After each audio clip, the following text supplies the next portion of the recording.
Would you like to know how to combine epic blues licks with your chords and rhythm?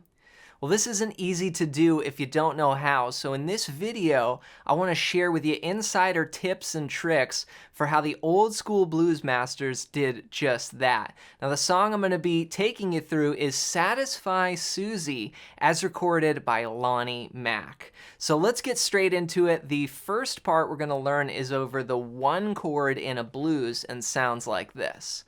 1, 2, 3, 4, 1. Then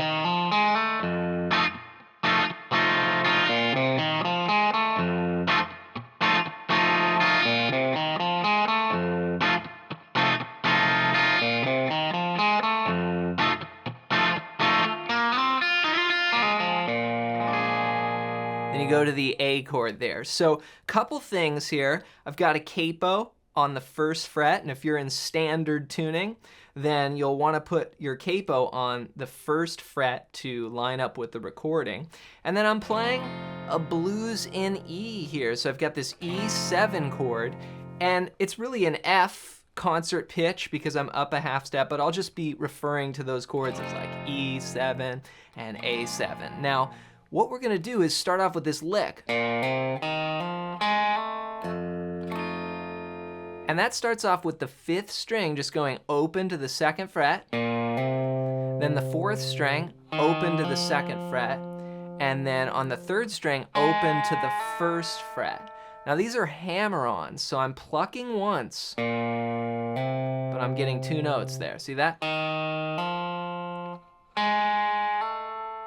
Okay, now sometimes he'll play them just walking up like, and I actually dig that sound. It's kind of a real strong sound where you just hammer out the notes with your strum hand. Or you could hammer on. It doesn't really matter, and he definitely does mix it up. So as long as you got the notes right, you'll be in a good place. And then I would start with the hammer-ons though, because that's the way the record is. And then we go to this E7 chord here. And what I'm playing is the low E string first. So you hit that bass note and then you go. And I'm playing from the 4th string down there. I'm trying to emphasize the 4th string down. And that's 2, 1, 3, open. Just the top part of that E7. So I'm going to go 1, 2, and 3, and 4, and. So the rhythms that I'm hitting are 2, then 3, and then the and of 4 if I counted 8th notes. So 1, and 2, and 3, and 4, and that's the first measure. Now I do add some scratches in between those just to kind of keep the groove going. So like 1, 2, and then sometimes I'll just, do a muted strum there. 1, 2, and 3, and then on the 4th beat as well, 4, and. So it would go 1, 2, and 3, and 4, and. Bop, bop, bop, bop, bop. Then I do the and of 1 with an upstroke. So putting that together, it's gonna go 1, 2, and 3, and 4, and 1, and then 2, and 3, and 4, and restart the riff. So 1, 2, and 3, and 4, and 1, and 2, and 3, and 4, and 1, 2, and 3, and 4, and 1, and riff.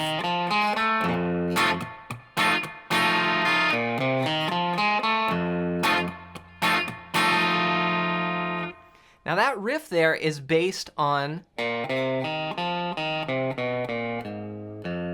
something called the E blues scale. And if you haven't learned your blues scales all over the fretboard yet, it's so important to know this for blues guitar if you want to play lead, if you want to understand the fretboard, and you want to play songs like this and just pick them up faster, because you'll go, oh yeah, that's just part of the blues scale, and then you plug it in. So if you've struggled with this, then go to johnmclennan.com/bluescales and get your hands on my free blues scale PDF guide.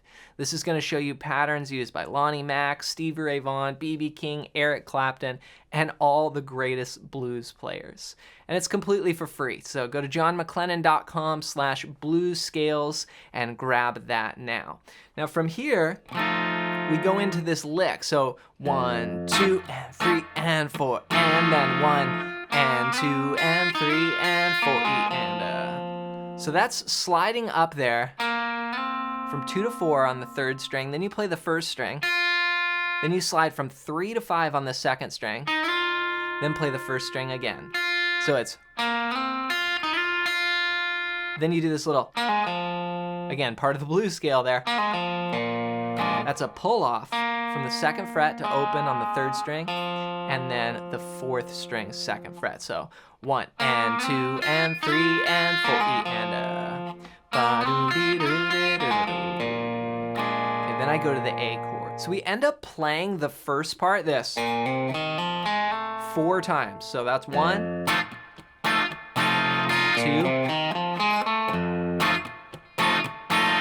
3,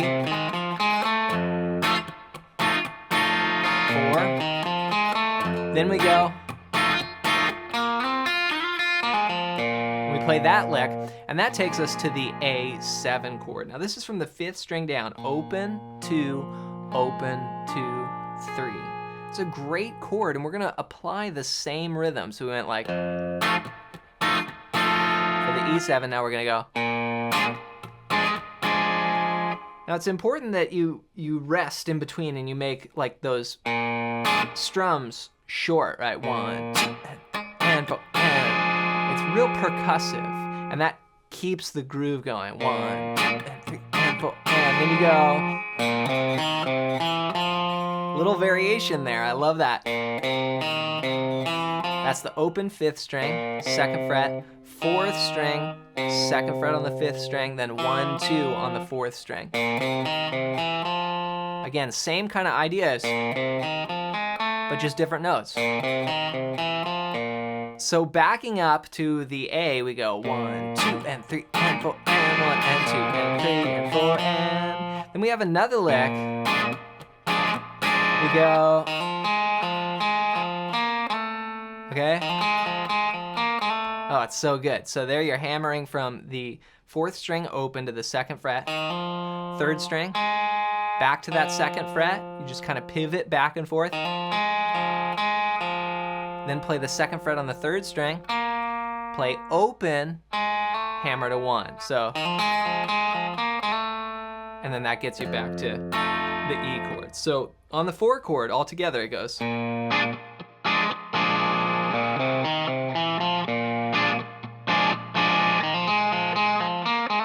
Back to E, okay?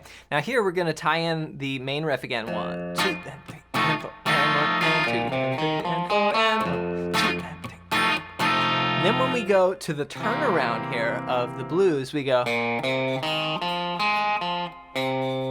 Okay, so slight change there. We start the same way, walking up, open 2, 3rd string open, come back to the 2nd fret of the 4th string. Then you go, love this part. This is a Jimi Hendrix chord here. It's a dominant 7th, sharp 9 chord, and the way you play it is from the 5th string down. 2, 1, 2, 3. So we get a little bluesy melody in there.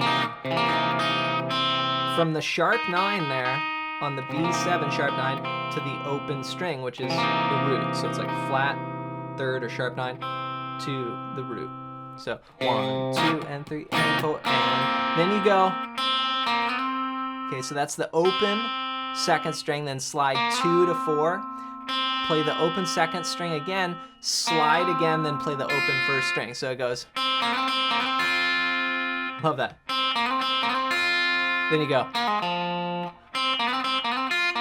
And that's the same thing we did earlier. Just that little pull off. So.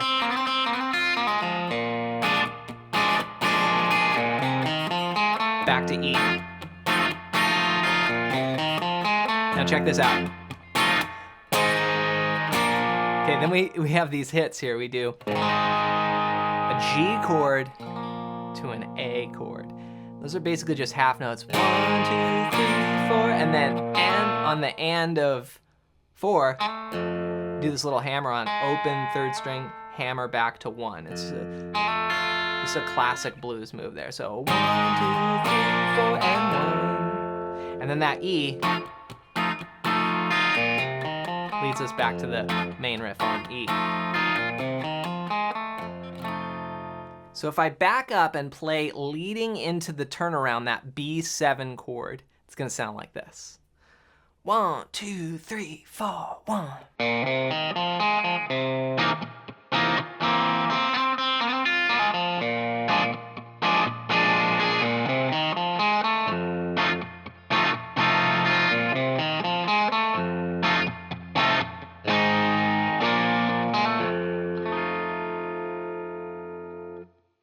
All right, so let's put everything together now. We're combining all of these licks and all of these chords to create the awesome guitar part to satisfy Susie.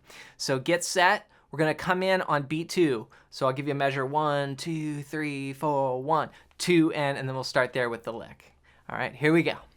1, 2, 3, 4, 1.